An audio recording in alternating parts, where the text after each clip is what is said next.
Assalamualaikum warahmatullahi wabarakatuh. Masih bersama saya Suandi di channel Dunia Ikan Gabus. Nah, kesempatan sekarang ini saya ingin menjawab nih pertanyaan dari Pak Wardoyo ya, yang di part sebelumnya menanyakan ingin mengenal. Perkenalan boleh nggak Pak? Ya boleh aja perkenalan kan. Ya mungkin kalau ditanya saya lulusan perikanan, saya bukan lulusan perikanan ya. Jadi basic saya adalah orang mesin. Nah, nggak nyambung toh, nggak nyambung kok bisa orang mesin masuk ke dunia perikanan ya kan. Jadi kalau bicaranya kadang nggak masuk akal, tapi ini sebuah realita yang saya alami ya. Jadi berawal dari memang saya adalah orang mesin ya. Lulusan saya dulu juga sekolahnya di mesin produksi ya, STM ya. Kemudian usaha juga kaitannya dengan usaha tentang permesinan ya. Jadi awalnya kenapa saya memilih ikan gabus seperti pertanyaan Mas Wardio tadi, dan seperti apa perjalanan usaha saya dalam menjalani usaha ikan gabus ini. Pertama memang karena basic saya adalah orang mesin, saya menjalani usaha di bidang mesin ya. Saya pernah buka bengkel las ya. Kemudian pernah jual beli motor ya. Kemudian pernah juga jual HP, handphone ya, servis dan aksesoris segala macam ya. Kemudian juga pernah jual produk-produk pertanian. Itu perjalanan usaha saya. Nah, usaha itu tidak buka lalu tutup, buka tutup, enggak. Itu usaha itu dilakukan secara bersamaan, beriringan ya. Untuk bengkel itu ada yang kita percayakan, selain saya juga memantau. Kemudian untuk yang jual beli motor benar saya sendiri waktu itu sambil jalan usaha. Kemudian untuk yang produk pertanian kita juga percayakan kepada orang yang menjadi karyawan saya ya. Kemudian untuk handphone waktu itu juga ada karyawan yang ikut ngurusi. Nah, di proses perjalanan usaha ini tentunya kita kan sambil menganalisa tuh kan, sambil menganalisa kira-kira usahanya untung apa enggak, ini kan modalnya sekian dapatnya sekian ya. Kemudian waktunya sekian, kerjanya beratnya seperti apa, kita menganalisa satu persatu usaha yang kita jalani. Nah, pada saat saya melakukan proses analisa itu kan, saya dikenalkan sama teman itu memang saya juga sudah fokus juga dulu sudah budidaya, tapi tidak untuk diambil hasilnya, hanya untuk senang-senang saja kita budidaya ikan ya kan. Nah, dalam proses budidaya ikan ini kan kita mulai mencoba untuk memijahkan ya. Waktu itu kita mencoba berbagai macam ikan, termasuk ikan hias maupun ikan konsumsi. Nah, setelah kita menganalisa dari dunia perikanan ini, kok saya mengambil sebuah kesimpulan ya, dengan modal yang cukup minim ya, sangat terbatas sekali, kita bisa mendapatkan keuntungan yang luar biasa. Bahkan dibanding usaha yang saya jalani itu, dunia perikanan itu sangat menjanjikan sekali ya. Makanya sampai sekarang saya tetap menekuni di perikanan. Nah, saya sedikit kasih gambaran kenapa kok saya hijrah dari orang mesin ke dunia perikanan. Saya kasih gambaran begini ya. Pada saat saya usaha bengkel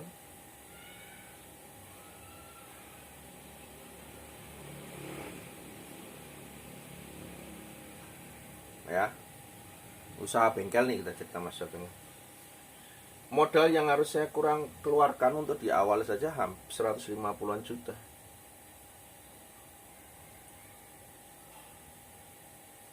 ya. Itu untuk bengkel kecil ya, peralatan mesin yang harus saya beli ya, itu modalnya segitu ya. Kemudian waktu saya jual beli motor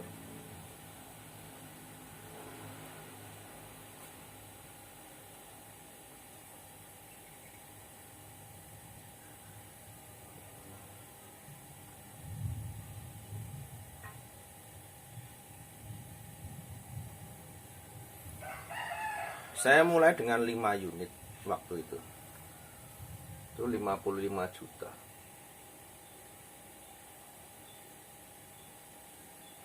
Nah ini yang pertama, kemudian yang kedua.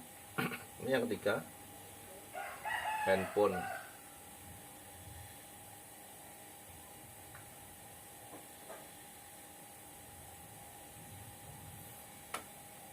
Saya waktu itu mulai dengan handphone itu kurang lebih sekitar 40 juta.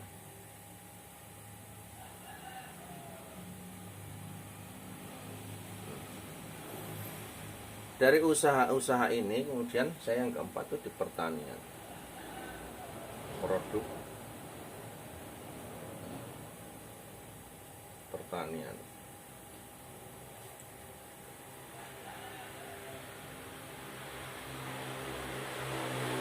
Ini modalnya awal 75 juta.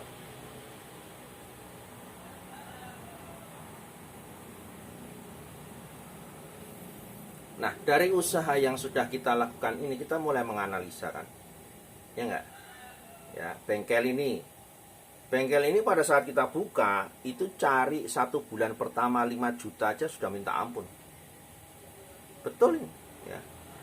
Bengkel las itu, ya. Dengan modal sekian ini cari 5 juta untuk buka bulan pertama nggak dapat. Dengan 4 orang karyawan, ya, untuk keuntungan bersih 4-5 juta itu nggak dapat. Ya, saya ambil gambaran saja ya. Ini dengan pada bulan pertama, ya, ini 5 juta itu nggak dapat. Kita bicara saja di awal-awal kita usaha ini. Bahkan sampai pada bulan kedua, ketiga pun 5 juta ini keuntungan bersih nggak dapat ini. Ya, waktu itu saya buka di Jalan Wonosari, daerah Tegal Yoso. Nggak dapat. Itu analisa pertama saya. Kemudian, ya, kebetulan saya menganalisa ini cuma rentannya 4 bulan. Ya, padahal usaha saya itu berjalan bengkel itu waktu itu 4 tahun.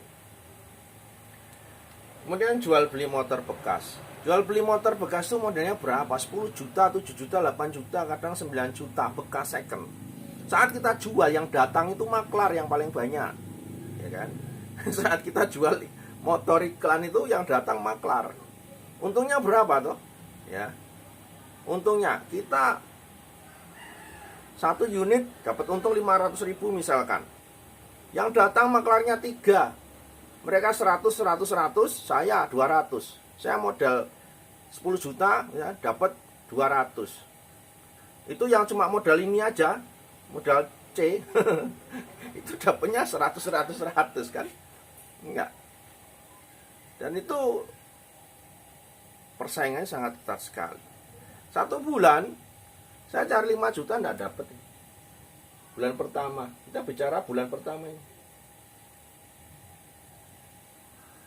Enggak dapat tuh. Ya. Enggak tentu hasilnya. Ya kan? Kemudian saya jualan handphone modal 40 juta.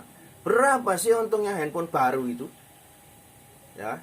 Di awal-awal saya usaha dulu belum banyak counter seperti sekarang ini. 2002 ya, belum banyak counter handphone seperti sekarang ini. Persaingan sangat ketat. Handphone tuh untungnya 25-50 ribu 1 unit. Ya kan? 25-50 ribu, selisih 5 ribu saja orang pindah. Ya, ya, belum ada Android waktu itu kan. Nah, ya ini bulan pertama cari 5 juta saja nggak dapat. Saya simpel saja mikirnya 5 juta saja. Ya, saya menganalisa itu nggak dapat. Ya, bulan kedua belum dapat juga. Bulan ketiga sampai 4 bulan rata-rata nggak dapat. Ini bulan 4 bulan ini nggak dapat. Nggak ada ini. Ya, sekarang kita jual produk-produk pertanian. Pupuk dapat untung 2.000. Ya kan? 1 karung produk pupuk harganya 100.000 dapat untung 5.000, ngangkatnya beratnya minta ampun ya. Ya, ini sama saja, saya menganalisa dalam waktu bulan pertama ini cari 5 juta enggak dapat, enggak ada. Ya, saya dapatkan di sini ya kan. Jadi dari 4 usaha yang pernah saya jalani ini, kita menganalisa usaha yang pernah kita lakukan. Bahkan saya pernah memasuki dunia properti juga. Ya, saya pernah beli kaplingan tanah ya di Wates, Kulon Progo. Saya beli kaplingan tanah di perumahan ya. Juga sebetulnya properti ini kalau dibilang menjanjikan, setelah kita analisa juga ya untung sih untung ya lumayan, tapi waktu rentangnya cukup lama kalau dibandingkan dengan dunia perikanan, jauh sekali.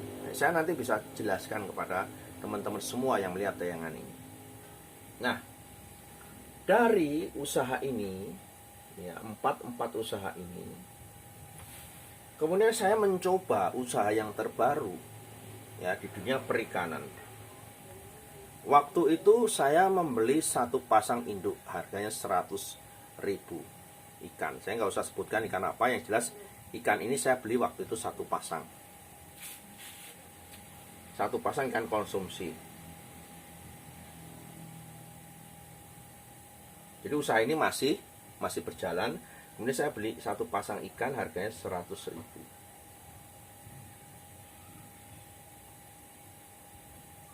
Karena memang saya awalnya sambil saya usaha juga, saya sudah sering mancing, suka ikan, hobi ikan, makan ikan juga sangat senang sekali ya. Nah, pada saat saya beli 1 pasang 100.000, kemudian saya kawinkan, saya pijahkan, ini keluar ya, dalam usia bening itu sampai 1 bulan kurang lebih 50-an ribu.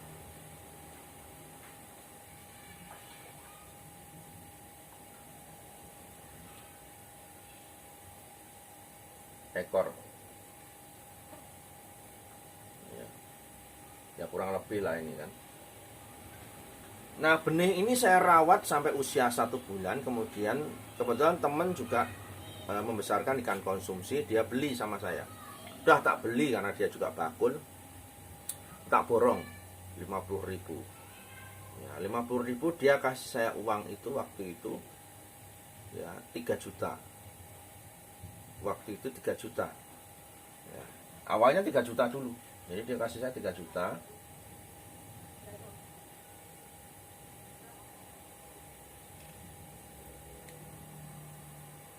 Jadi awalnya dia kasih uang 3 juta. Tapi ikan itu tidak diambil semuanya ya, tidak diambil semuanya, masih sisa. Saya pilih silahkan ambil sendiri, dihitung sendiri. Saya enggak, karena memang waktu itu saya tidak berbisnis di ikan, memang karena dia lihat tuh jadi banyak, dia ambil, dia beli sama saya 3 juta di temen yang pertama.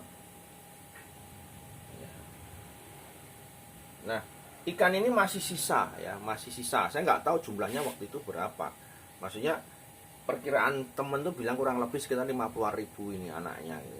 Saya nggak ngitung juga sih jumlahnya berapa.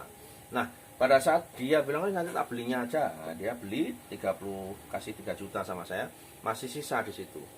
Nah, sisa itu yang saya belum tahu jumlahnya itu, dia ambil pada minggu berikutnya. Ya. Pada minggu kedua dia ambil sama saya, kemudian dia kasih uang saya 2 juta.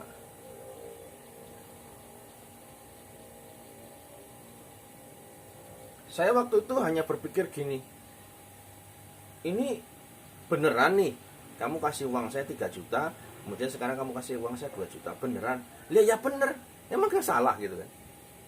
Nah saya heran, ya heran, karena memang saya belum pernah berbisnis ikan sebelumnya kan. Dia bilang, lah ini kan hasil kamu mijahkan anak-anak ini loh. Ya, ini saya beli. Ya, waktu itu dia bilang per ekornya 100 rupiah. Nah, kalau 100 ekor, ya 100 ekor kali 10.000, ya kan 1 juta kan. Nah ini kalau kali 50.000 kan, saya pikir-pikir, oh iya bener juga ya, dapat 5 juta. Nah, waktu itu di awal saya budidaya itu saya masih ragu-ragu, ini cuma mungkin hanya kebetulan saja kan dapat sekian ini. Saya belum yakin saja waktu itu, hanya mendapatkan ini tuh belum yakin.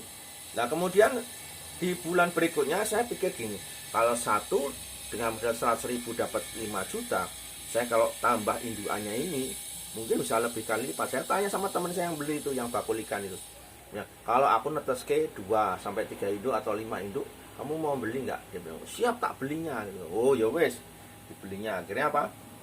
Saya menambah induk waktu itu. Ya, saya menambah induk. Saya beli bukan cuma 1 pasang. Ya. Saya beli waktu itu langsung 5 pasang. Saya beli 5 pasang. Sama dengan 500.000. Ya lewat teman saya itu. Ya, kemudian saya pijahkan dengan cara yang sama. Ya. Nah, saya pijahkan di sini. Ya. Saya dari hasil pemijahan itu kebetulan yang berhasil cuma 4 ya, enggak 5-nya jadi. Ya, jadi di sini 4 yang netas. Nah, dari penjualan di bulan pertama saja saya ini saya sudah mendapatkan uang dari hasil penetasan 4 ini itu sudah 15 juta. Itu padahal ikan saya masih. Baru 2 siklus seperti ini saja saya sudah bisa mengambil kesimpulan bahwa ini bukan semacam kebetulan saja. Ya, saya tanya sama teman saya yang sudah pedagang ikan lama, karena dia tidak mijahkan, dia hanya beli saja kulak gitu. Dia bilang, kamu mijahkan aja sebanyak-banyaknya, nanti untuk masalah penjualan benih saya yang menjualkan. Saya kulak tempatmu tak jual. Nah, dari hasil pembicaraan saya dengan teman itu saya menganalisa begini, bahwa perikan itu sangat menjanjikan sekali. Kenapa kok saya dengan 100.000 saya bisa dapat 5 juta? Sedangkan saya mengawali usaha yang sebelumnya dengan modal yang besar, harus nyewa tempat, harus punya karyawan, harus pagi sampai sore kan. Dapatnya sangat minim sekali. Saya hanya simpel saja, saya nggak berpikir terlalu berat. Kalau saya modal 150 juta ini saya jatuhkan jadi induk, jadi berapa ratus pasang gitu kan. Kali 5 juta. Wah, luar biasa sekali itu. Ya. Kita masih bisa santai, kita masih bisa duduk di rumah, kita masih bisa bersama keluarga, kita masih bisa jalan-jalan. Ya enggak? Simple saya berpikir waktu itu menganalisanya. Enggak peduli saya orang mesin, yang penting kita mau belajar, kita pasti bisa. Nah, disitulah awal mulanya. Kemudian saya, dari apa yang pernah saya alami ini, semuanya itu langsung spontan. Ya, bengkel ini saya telepon ke teman, borongan mesin-mesin saya, mesin bur, mesin las, mesin grindo, mesin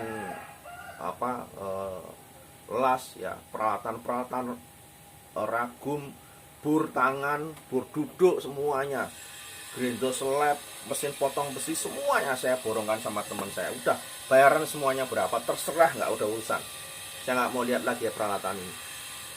Ya, kemudian temennya jualan motor bekas ini, saya telepon, mas masih ada 4 unit tuh, silakan buke modalnya saja, balik ke uang saya. Konter handphone pun sama. Jadi dalam waktu yang hampir bersamaan, dalam 1 bulan itu saya membubarkan semua usaha-usaha saya itu. Saya nggak mau lihat lagi, saya mau fokus di perikanan. Nah, itu awal cerita saya kenapa saya menekuni di dunia perikanan. Nah, setelah ini semua itu habis, sudah tidak ada lagi, ya, sudah tidak ada lagi, sudah di Lego sama teman-teman saya, termasuk peralatan, saya nggak melihat lagi usaha-usaha ini. Makanya sampai sekarang itulah kita tekun di dunia usaha di perikanan sampai hari ini. Ya, kenapa? Sekarang yang namanya perikanan hewan, ya, yang saat dia mijah, saat dia bertelur, saat dia beranak itu jumlahnya banyak, itu hanya ikan dan serangga. Sekarang kalau kita modal ayam 1 ekor, 1 pasang, telurnya berapa banyak kan? Contoh, bebek pun begitu. Kita nunggu waktu ringnya terlalu lama. Kalau ikan, sekali jebol puluhan ribu, ratusan ribu, bahkan bisa jutaan ekor. Ya. Walaupun nilainya cuma 100 rupiah. Anaknya misalkan. Tetapi kalau netesnya itu dikalikan 1 juta ekor,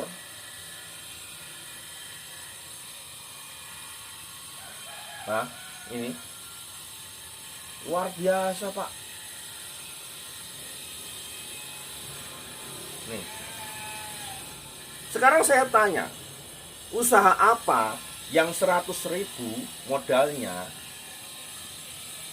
ya, kemudian kita mendapatkan minimal 5 juta. Nih, nah ditempuh dalam waktu 1,5 bulan. Coba kita menganalisa yang namanya reksadana, yang namanya properti, yang namanya emas, sekalipun kalah dengan usaha perikanan ini. Coba pakar-pakar bisnis bisa menganalisa.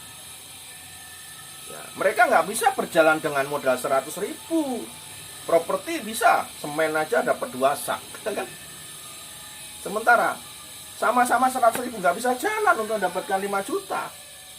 Properti, mau beli emas 100.000, bisa dapat ini, nggak bisa. Ya, yang ada dibalik, kalau emas beli 5 juta dapat itu 100.000. Ya nggak? Coba reksadana, ada reksadana modalnya 100.000 beli saham, dapat berapa? Ya kan? Ya.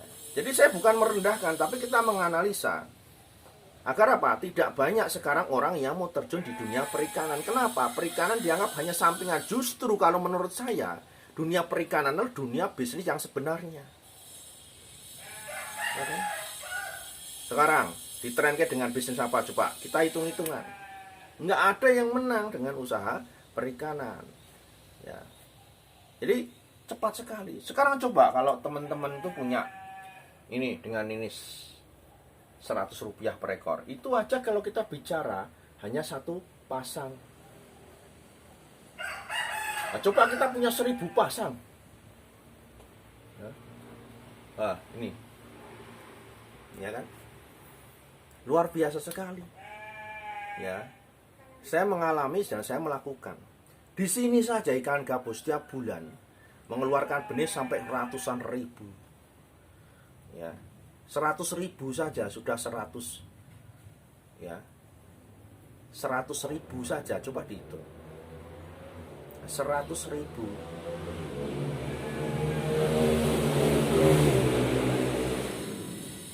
kali 1.000,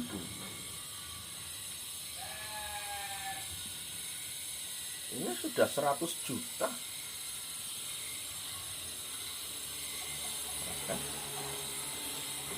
Padahal lebih dari 100.000, dimana usaha ini masih bisa ditingkatkan lagi. Dari sisi pembenihan kita bisa lakukan, dari sisi pembesaran kita bisa juga lakukan, di sisi pengolahan kita juga masih bisa main di situ.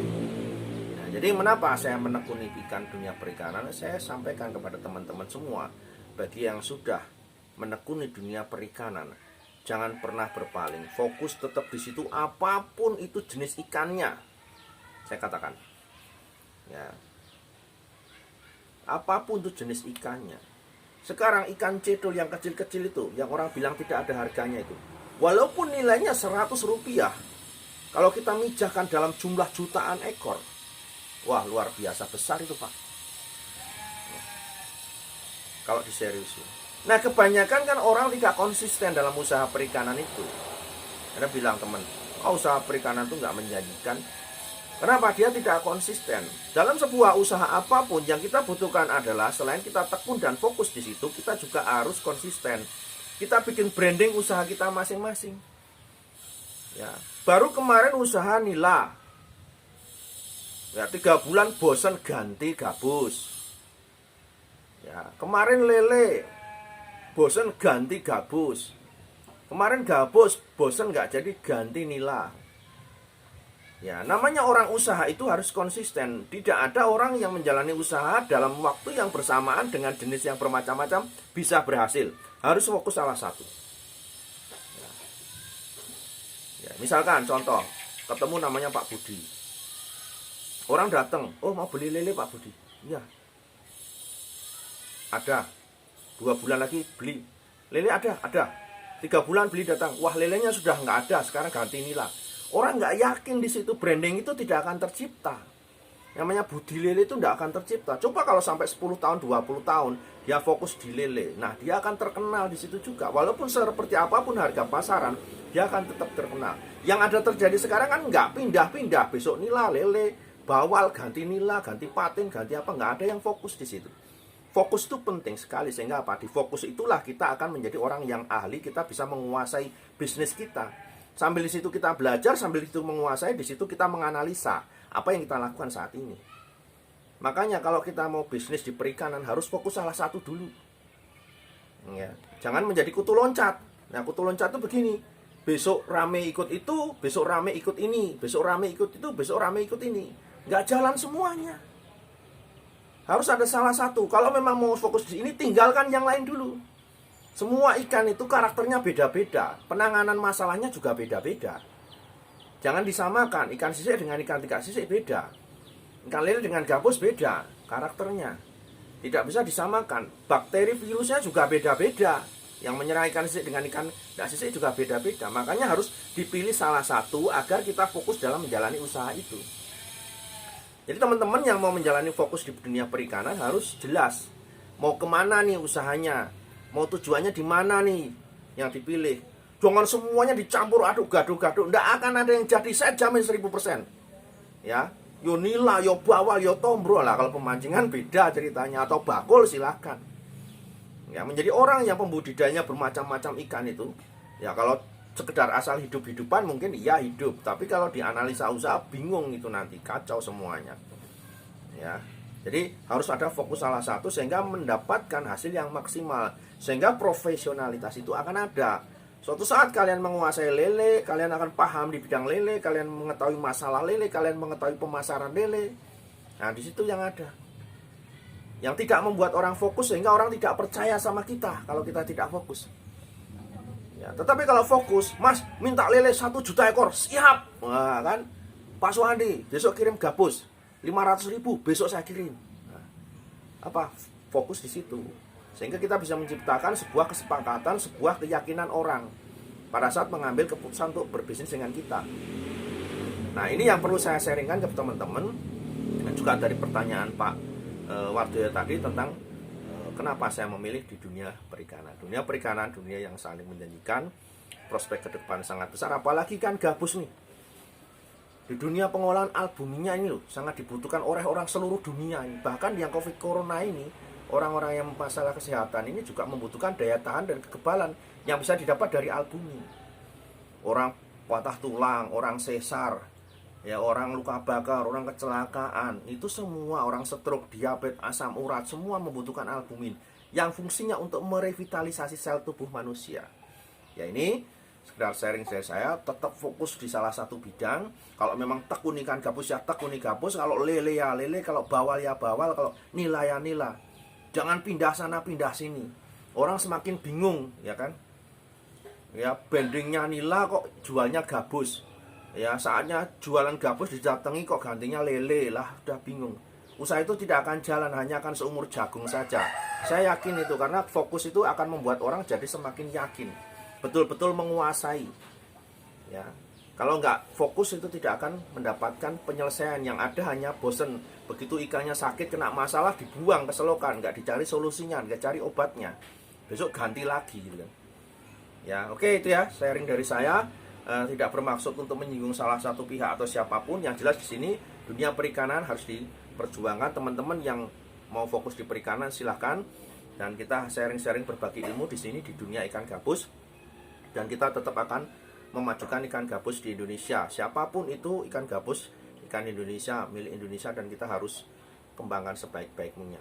Jadi jangan sampai kita lengah dalam membudidayakan ikan yang sangat mempunyai nilai ekonomis yang sangat tinggi ini. Sekian dari saya Suhandi, tetap panteng terus channel Dunia Ikan Gabus. Jangan kemana-mana karena kita akan mengulas tentang masalah ikan gabus. Siapapun boleh tanya jawab di sini, tanya boleh.